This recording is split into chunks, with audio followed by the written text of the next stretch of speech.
Hello everyone, this is Kira, and in today's video I want to show you a small update on the last video that I did about the SMERF fix for 1.3.2.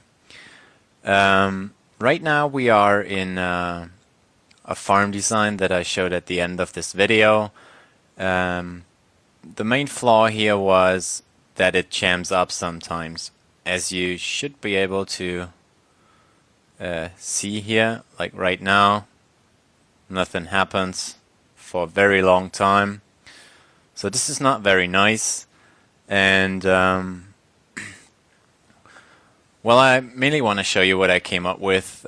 Just recently I watched Static's tripwire spawn point about tripwires, and that reminded me of a very unique behavior of those tripwires that we can use for a SMERF design. So let's get started. Now let me start with a small intro into tripwires in case any of you haven't done anything with them yet. Over here we have a tripwire setup with the tripwire itself and the tripwire hooks. So if I walk through here now, the whole thing gets triggered, and like the block where the tripwire hook is connected to gets powered, so the lights turn on like this. Now over here we do have a butt switch, which should be pretty obvious, as you can tell by placing a block next to it. It updates the whole thing, or it rather indicates that update. Over here should be a string, a tripwire that is missing, and I just replaced. It might be kind of hard to see for you guys, but over here we now have a tripwire, and if I walk through here, as you can see, and well, mainly here, the butt switch indicates a block update. Now, the thing why this happens is that the very unique behavior that I spoke of. Although there are no tripwire hooks connected to this tripwire itself, it still updates once it gets in contact with any entity. So once again, if I walk in here, the butt switch indicates a block update. The same thing happens if I throw entities onto that tripwire. There you go, we have block updates every time. Now this also happens if I shoot arrows through that piece of tripwire. This does not always work. Like if you pull back the bow completely, it for some reason doesn't trigger as well. But that's not really important here. Main thing to remember: arrows do trigger the whole thing here, and that is what I'm gonna be using over here.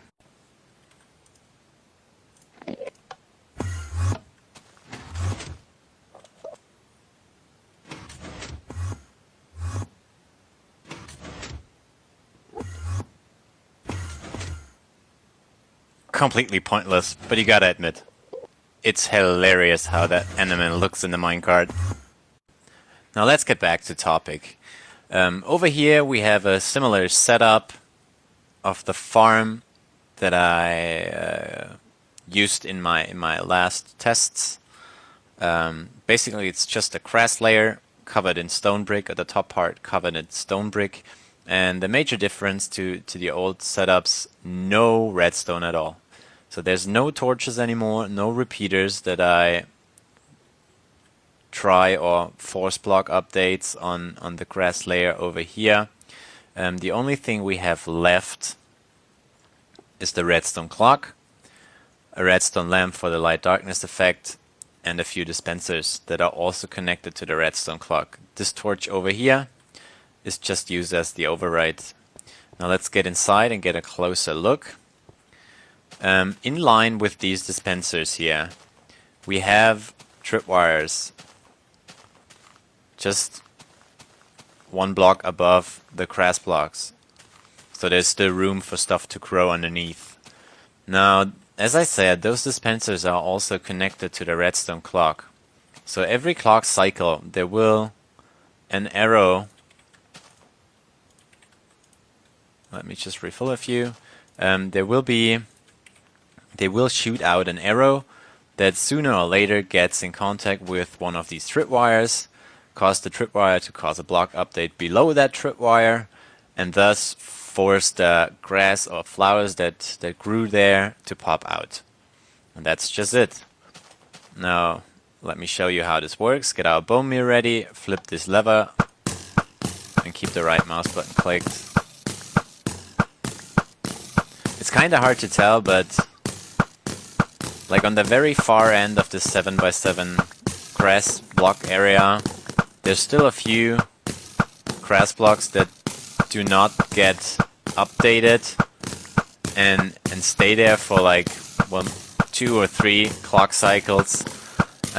You can optimize this by using more dispensers on the wall here. But apart from that, it's working fine. The way this is meant to be used is those arrows, as you can see, they're not wasted.